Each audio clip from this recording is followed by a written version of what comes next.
Kinukulang sa baril ang mga pulis sa Autonomous Region in Muslim Mindanao o ARMM. Kasabay nito na diskubring doble-doble ang naisyong armas sa mga tauhan ng PNP sa ilang probinsya doon. Makibalita tayo kay Jennifer Solis. Sa araw-araw na pagsangga sa krimen ng mga pulis, malaking hamon ang kakulangan sa mga armas na magagamit nila bilang proteksyon. Ito ngayon ang suliranin sa ARMM. May mahigit 6,500 pulis sa rehiyon. Nasa 6,700 naman ang armas na na-issue para sa kanila. Kung tutuusin, lampas pa ng mahigit 200 ang bilang ng mga baril kung bawat isa sa mga alagad ng batas ang mabibigyan nito. Ang kaso, sumusobra daw ang ibinibigay na baril sa ilan nilang kabaro. What we did, we came up with a directive telling everybody, okay, bawal muna ang multiple issuance. Ibig sabihin nun, bawal po yung isang katutakang baril mo hanggat meron pong miyembro ng pro-armed uniform personnel na walang baril. Sa pinakahuling inventaryo ng PNP ARMM, lumalabas na mahigit 1,500 ang baril na naibigay sa Sulu. Gayong nasa 1,200 lamang ang mga pulis doon. Ganito rin ang sitwasyon sa Basilan na may 640 pulis pero 720 ang baril na natanggap.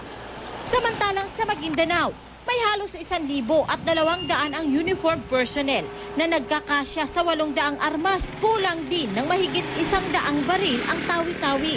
Ang nakakabahala pa, kakaunti lang ang baril ng mga nasa Regional Public Safety Battalion na siya mismong sumasabak sa mga operasyon.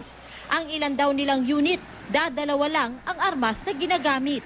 Sa nakaraang sona ni Pangulong Aquino, ipinagmalaki niya ang pagbili ng maraming armas para sa mga pulis. Nagbabago na rin nga po ang mukha ng ating kapulisan. Patunay po rito ang 30 pulis sa pangunguna ni Inspector Charity Galvez na tumalo sa tinatayang 250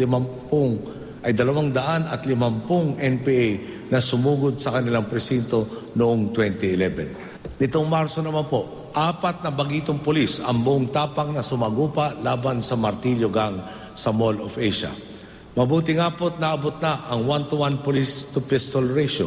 Pero nadiskubre ng PNP, ilan sa kanilang mga tauhan ang nagsanla pala ng baril. Meron ding wala na sa serbisyo pero hindi naman nagsauli ng armas. Ayun ang hinahabol namin ngayon.